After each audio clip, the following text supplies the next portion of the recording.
Bonjour à toutes et à tous. Aujourd'hui, je vais vous montrer l'installation d'une version Linux Fedora Server. Donc là, c'est dans une machine virtuelle, mais c'est très proche d'une installation, je veux dire, qu'on peut faire sur une machine physique. Enfin, aujourd'hui, en environnement professionnel, qui fait encore des installations sur des machines physiques? Une bonne question, ça. Bon, vous avez vu la bonne nouvelle. Bonne nouvelle, c'est que l'État français dit qu'il faut qu'on mette un peu plus de souveraineté et donc qu'on installe du Linux un petit peu partout. C'est une bonne nouvelle, une très bonne nouvelle. Il était temps, hein. Enfin, ceci étant, il reste quand même des zones d'ombre, hein. C'est pas très clair au niveau de l'éducation nationale, c'est pas très clair au niveau de la santé, c'est pas très clair au niveau de l'armée française. Donc moi j'attends que tout ça s'éclaircisse quand même, parce que les effets d'annonce, bon c'est bien, mais moi j'attends de voir exactement ce qui va se passer. Alors, Fedora, pourquoi Fedora? Plusieurs raisons, c'est que j'ai commencé de travailler sur Linux en 1999, je crois, oui c'est ça. Et j'ai travaillé sur la première distribution, c'était une Red Hat. Et ensuite j'avais travaillé sur Mandrake, euh, qui est devenu Mandriva, et puis ensuite après ça, je ne sais même plus comment ça s'appelle aujourd'hui, et je m'en fiche complètement. Donc Fedora c'est un labo, c'est une version qui n'a pas toujours été stable jusqu'à la version 15-17. C'est de là d'où partent la majorité des innovations, et c'est aussi la distribution sur laquelle travaille Linus Torvalds. Euh, j'ai travaillé à peu près sur toutes les distributions, hein, Linux. Aujourd'hui, je me contente de deux distributions. Fedora, parce que là, c'est du sérieux, c'est du stable maintenant. Enfin, c'est du stable depuis très très longtemps. Moi, je mets à jour mes serveurs sur du Fedora, sautant de version en version sans avoir de problème particulier. Je ne dis pas au niveau environnement graphique, mais au niveau environnement texte, les choses sont très très simples. Voilà, donc première étape sur l'installation de la Fedora, le choix de la langue. Je vais mettre du français. Ok. Perso, j'active le compte route. Pour l'instant, je mets un mot de passe bidon, très court. Je m'en fous.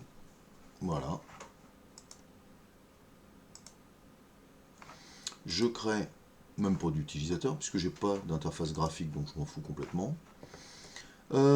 Concernant heure date, on est bien sur une horloge française. Sélection de logiciel, on est bien. Ouais, ça c'est parfait. Oui, alors le réseau. Est-ce que je reste en DHCP pour l'instant? Oui, pourquoi pas. Je configurerai tout ça beaucoup plus tard. Et puis, destination de l'installation, c'est ça qui est important, c'est le partitionnement. Voilà, c'est là où en général ça coince. Donc j'ai simulé un EFI, un BIOS EFI, comme c'est le cas sur la plupart de nouvelles machines. Donc il va falloir faire une partition. J'ai mis 11 Go comme place en taille de disque. Donc je vais mettre un BIOS EFI. Donc là il y a un impératif, c'est de mettre slash boot slash EFI, sinon ça ne marche pas. Je vais affecter 1 giga. Voilà. Pourquoi quand je clique sur valider ça met autant de temps? Voilà. Voilà. Deuxième, je vais mettre un swap. Je crois que j'ai mis 4 Go de RAM. Bon, je vais mettre 2. Alors, à quoi sert le swap? Eh bien, quand on n'a plus de RAM, il utilise le disque pour en fait swapper la mémoire, la libérer, de manière à ce qu'on puisse continuer de bosser, d'ajouter les programmes. Alors, autant vous dire que quand vous commencez à taper dans le swap, les accès au disque font que tout ralentit évidemment. Donc le mieux c'est d'avoir de la mémoire qui soit adaptée à votre environnement de travail. Voilà, donc j'ai mis 1, j'ai mis 2. Ensuite, eh ben, le reste, je ne vais pas m'embêter. En production, j'évite moi de faire 36 partitions. Hein. Quand on a des problèmes de place, c'est vrai que, bon, après, c'est un choix. XFS, oui, alors XFS, c'est le type de fichier que je vais choisir. On peut mettre de l'Xt4, mais le XFS est un petit peu plus rapide que les autres, donc je vais mettre de l'XFS. Le point de montage, il n'y a pas de lecteur C, il n'y a pas de lecteur D sur Linux évidemment, et donc il faut mettre un répertoire. Tout à l'heure j'ai mis /boot /EFI, alors ça c'est contraint. Et point de montage, / bon, en fait c'est pour dire, c'est tout le reste. Donc là j'ai 8 Go, 8 Go pour une version serveur, c'est amplement suffisant. Je ne chiffre pas ma machine virtuelle. J'ai pas beaucoup d'intérêt à le faire. Voilà, donc là, alors il y a un truc un peu exotique, c'est que au lieu d'avoir le bouton OK, il faut cliquer là en haut sur terminer. Bon, après, on s'y habitue, accepter le changement, et c'est parti mon kiki. Donc, je vais peut-être être amené à peut-être couper ce moment-là sur la vidéo, à moins que les choses soient très rapides. Ouais, ça a l'air d'être à peu près correct. Donc là, il va taper dans les dépôts, c'est une version netinstall de la Fedora Server. Il va taper donc dans les dépôts qui sont mis à disposition par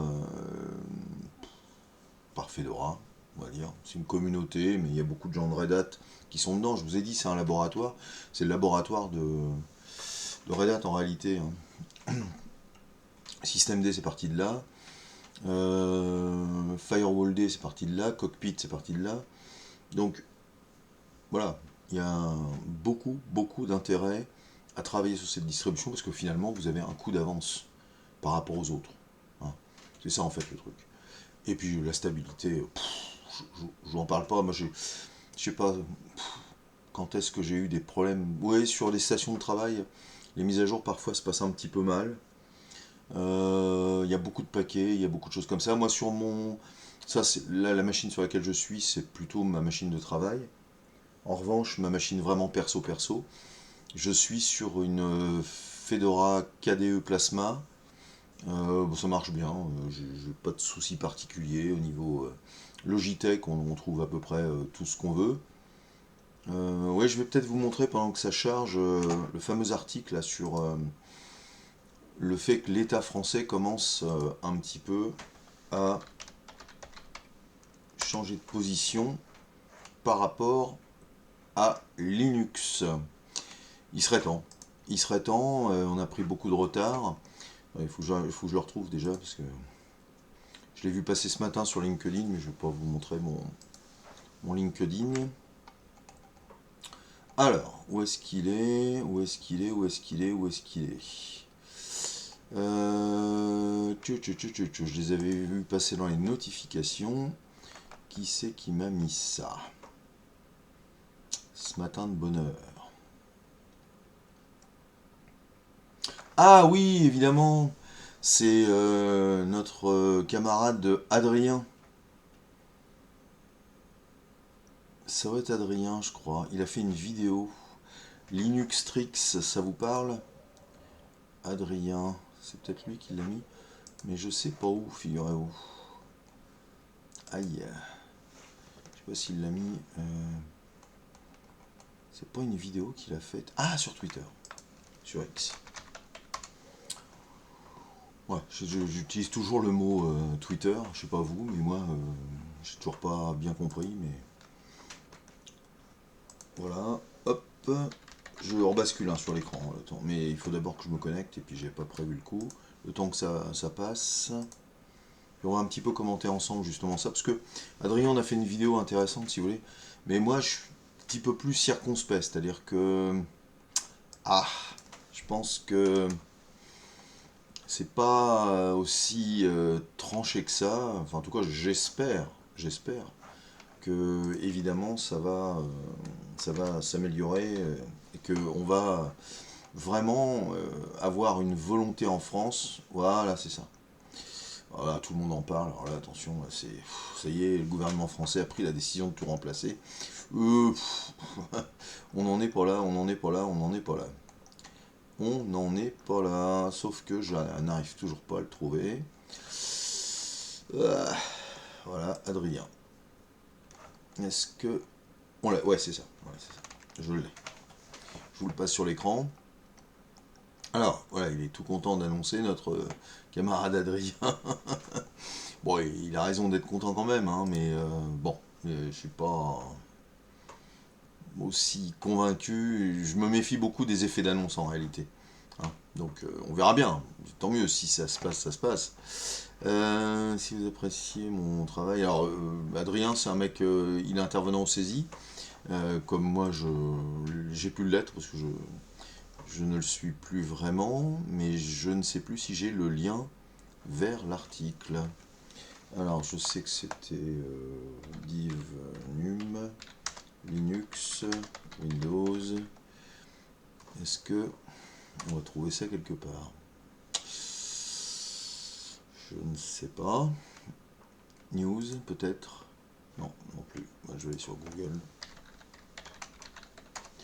Je sais pas où je vais le trouver, ce machin. Je l'ai vu passer ce matin, puis là, depuis, bah, je le trouve pas. Bon, qu'est-ce qu'il nous dit, Adrien? Ouais, bon, ça, je m'en fiche. La vidéo sur... Ah, ça y est. Et donc, Ah, voilà. à utiliser dans Dinum, c'est la direction... Alors, il dit quoi? Voilà.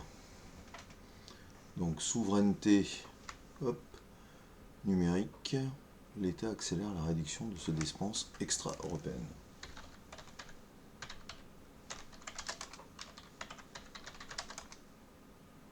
Voilà. Européenne. Moi, je pense que je vais l'avoir plus sur Google que sur Startpage, qui est un petit peu... Voilà. Bah oui, on l'a. La France veut réduire sa dépendance. Oui, déjà, c'est un peu différent. La DINUM abandonne Windows pour Linux et promet de réduire ses dépendances. Oui, oui, oui, on n'y est pas encore. Hein, voilà. L'État accélère, l'État accélère. Alors, à l'initiative du Premier ministre. Taratata, chapeau pointu, la DINUM, crac, l'ANSI, hop, hop, hop, l'État, hop, hop, hop, hop, hop, hop, hop, hop. Un engagement renforcé de l'État. Bon. Réduire ses dépendances numériques extra-européennes de l'État. Oui. S'agissant de l'évolution du poste de travail. Ah, la DINUM annonce sa sortie de Windows au profit. Donc, alors là, on a bien compris, c'est bien que la DINUM. D'accord. 1. 2. Après, on parle de la CNAM, où là, il y a une migration de 80 000 agents. Bon, ça, c'est plutôt vraiment, vraiment, vraiment sympa. Donc voilà, et puis nous on a le CIL, hein. J'avais un petit peu épinglé parce que je trouve que c'est pas très ouvert, hein, le référentiel du logiciel libre. Bon, il faudrait peut-être un petit peu davantage s'ouvrir, moi je trouve que c'est toujours extrêmement fermé. Voilà, donc là pour l'instant il n'y a pas quand même de quoi se battre le poitrail à ce point. Pour l'instant, 1, il y a la DINUM, 2, il y a la CNAM, et 3, on nous dit le gouvernement a annoncé la migration de la plateforme des données de santé vers une solution de confiance d'ici. Alors là, ça ne veut rien dire. Une solution de confiance. Ça veut dire quoi une solution de confiance? Voilà, moi je trouve qu'il faut être prudent. Alors le taux d'utilisation, je crois, de Linux au niveau du bureau, du desktop, il continue de s'installer. Donc j'en profite pour vous en reparler.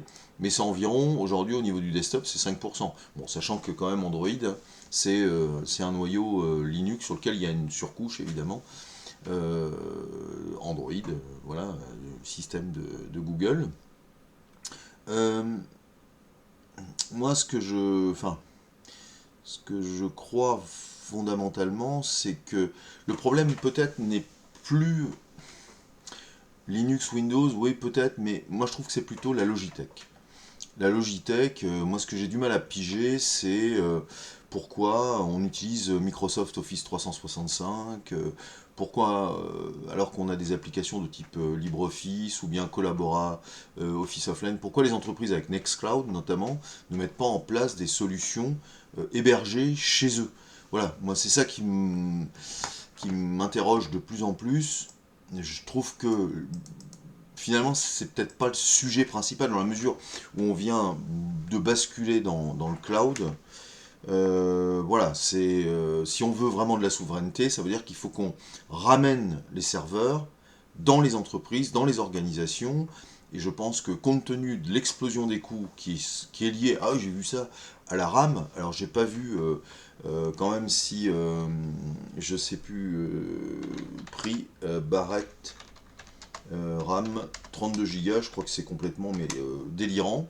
Bon, bien sûr, à cause en grande partie de l'IA, hein, mais pas que. Bah, si on va sur LDLC ou Amazon, peu importe, je sais pas à combien ils sont aujourd'hui, mais je crois que ça a bien explosé. Vous voyez, regardez, ça devient totalement fou. C'est non mais 311 euros pour deux barrettes de 16 gigas. Donc là, on va passer un très mauvais moment, j'ai l'impression. Donc il va falloir aussi peut-être intégrer cet élément, si vous voulez, par rapport aux stations de travail. Moi, j'ai installé Olama sur ma machine. Bon, bah, je peux vous dire qu'on ne fait pas tourner grand-chose. En plus, j'ai pas de processeur graphique Nvidia qui est dédié à ce genre de choses. Et donc, je crois que c'est un petit peu compliqué. Voilà. Bon, je vais arrêter de bavacher, parce que je vous gave un petit peu. Mais en tout cas, l'installation va se faire tranquillement et gentiment. Elle va se terminer, là. Voilà. Mais enfin, là, quand vous voyez les prix de la RAM, enfin, c'est de la folie. C'est 300 euros, c'est le prix d'un ordinateur. Enfin, il y a quelque chose là qui commence à déconner, quoi. Alors évidemment, bah, comme c'est fabriqué évidemment en dehors de l'Europe, vous imaginez que la vraie dépendance maintenant, ça va commencer à être là aussi, hein. C'est sur les barrettes RAM, sur les composants électroniques, sur les processeurs, là, avec l'IA, avec les GPU Nvidia, c'est pareil. Et on n'est pas du tout armé pour ce genre de choses. Donc je pense qu'on va passer un sale moment. Et donc cette annonce, elle est très presque drôlatique, presque comique en fait, parce que c'est au moment où on est en train de perdre pied dans tous les segments, hein, que d'un seul coup, on se rend compte, ah ben mince alors, oh, va falloir mettre du Linux partout. Ah oui, parce que là, on a un problème. Bah oui, on a un problème. C'est un problème, moi dont je parle en tout cas, depuis des années et des années. Moi, quand j'ai découvert Linux en 99 avec Nicolas Gouble, c'était au Greta, c'était ma première formation sur Linux à l'époque. J'étais formateur et Nicolas nous avait vraiment montré. J'avais trouvé en fait ce système extrêmement adaptable en réalité à nos besoins. Je trouvais qu'on en faisait ce qu'on en voulait en réalité. Euh, il y a eu cette question aussi à un moment donné de faire un OS souverain.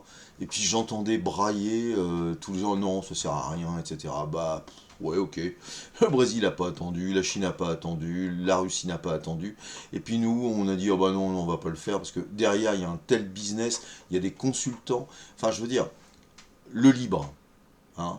Pour être riche, faites du gratuit. Faut arrêter. C'est pas des anarchistes en goguette et en tongs ou je sais pas en sandalette avec une grande barbe. Enfin, je sais pas. Enfin, je parle pas. La sandalette n'a pas de barbe, hein. Mais moi, j'y crois pas du tout. Enfin, le libre est une logique économique dans laquelle les grands acteurs de l'informatique investissent, que ce soit Hewlett-Packard, IBM, même Microsoft, tout le monde investit à mort dans tout ça. Et donc, c'est un énorme business. Alors, je crois qu'on s'est trompé sur le sens à donner à tout ça. Voilà. Mais on a un temps de retard surtout. Moi, enfin, je trouve c'est bien l'annonce, mais j'attends de voir une réalité. Moi, je vois la médiathèque de la commune dont je suis maire. Bah, on a mis, il y a 7 machines en accès libre, c'est du Linux. Je vois la station élue, c'est du Linux. Alors j'ai encore des petits problèmes avec certaines fonctionnalités. Alors paradoxalement, j'ai un problème avec mon driver imprimante réseau. Et là, c'est du sérieux, parce que moi, j'ai besoin vraiment d'un truc qui fonctionne bien pour l'impression, quoi, si vous voulez. Voilà, donc là, j'ai fini de parler déjà. Et donc, je redémarre le système. Voilà. Et puis après, je vous montrerai une petite... Donc là, j'ai installé donc que le serveur, hein. Et puis, je vais peut-être faire une mise à jour, parce que j'ai pas l'impression que le noyau soit à jour. Ah, alors là, ça va être de l'écran noir, hein. Après, ce que je peux faire, c'est vous faire un accès SSH. Parce que bon, avoir des écrans noirs sur des vidéos YouTube, j'ai jamais trouvé ça absolument exceptionnel. Hein. Route. Je me suis pas tellement cassé le. Je vais juste modifier le fichier de config SSH des config, voilà. Ah, Nano y est pas. Bon. DNF install Nano. Ouais, bah sinon je peux faire du VI. Hein. Hop. Cette espèce de pourriture de VI sur lequel on s'est raclé les doigts pendant des années. Hein. Alors, ouais. Et j'aime beaucoup les gens qui disent ouais, il est vachement bien et tout. Bah non, c'est pas bien. Moi j'utilise soit Nano, j'utilise soit. J'aime bien CMC, Midnight Commander. Voilà. Donc là, échappe, le point X, hop, ça sauvegarde.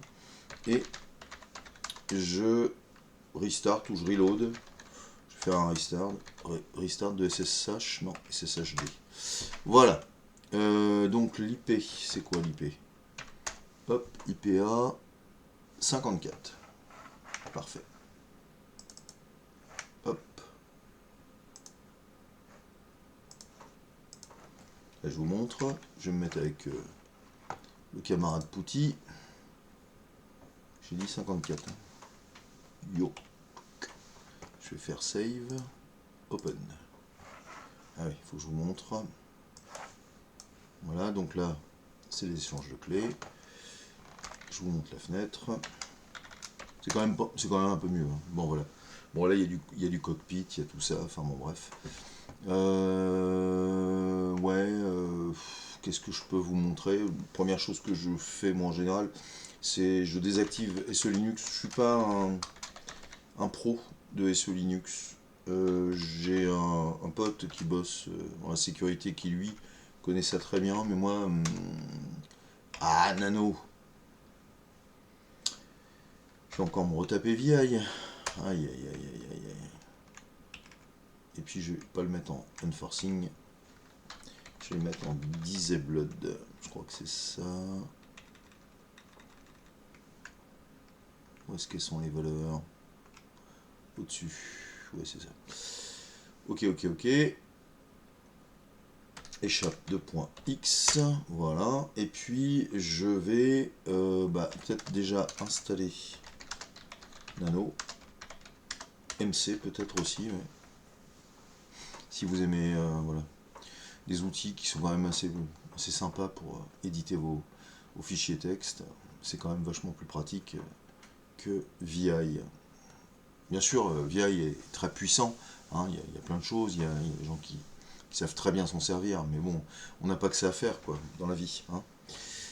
Mémoriser des combinaisons de touches à l'infini, ça va quoi. Ok, donc là ça c'est fait. Qu'est-ce que je voulais vous montrer? Donc SE Linux, oui, mais le problème c'est que pour l'instant, ouais, ok. Je vais, ouais, le pare-feu pour la Firewall D, j'aime pas du tout. Enfin, c'est un ersatz. C'est une surcouche en fait. NetFilter IP-table, en réalité, ça sert strictement à que dalle.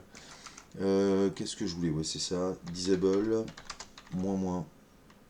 Oh, à ce moment-là, je vais peut-être me donner la peine. Je le ferai plus tard. Bon, combien il y a de mémoire de consommer? 700 mégas, ouais, quand même. Ouais, on verra plus tard. Je reprendrai à partir de ce point-là. Et puis voilà. Je voulais juste vous montrer l'installation extrêmement rapide de la Fedora. Vous voyez, il n'y a pas grand-chose. Le seul point dur, c'est un peu la partition. Après, tout le réseau, tout ça, je vous ferai des tutos au fur et à mesure pour savoir comment on configure. Franchement, de toutes les distributions. J'aime bien, je suis revenu à la Debian Testing aussi qui est pas mal, mais j'y suis parce que pour des raisons qui sont liées à des clients qui sont bien sûr qui travaillent sur Debian ou environnement Ubuntu. J'ai abandonné la Ubuntu, c'est fini, c'est terminé. Depuis qu'il y a le système Snap, j'ai arrêté définitivement. À chaque fois, ils remettent des couches spécifiques et tout ça. Ils partent dans des systèmes qui sont à la limite du propriétaire. Non, non, non, non, non, non, non, non, non, on en a marre de ça. Et puis je vais juste lancer l'upgrade de la Fedora. Je ne sais pas combien il y a de paquets, ouais c'est ça. Et c'est sur cet upgrade que je vous quitte, sachant qu'on verra demain la gestion des services. Voilà, bonne fin de journée à vous, et puis je vous dis à très bientôt. Allez, au revoir.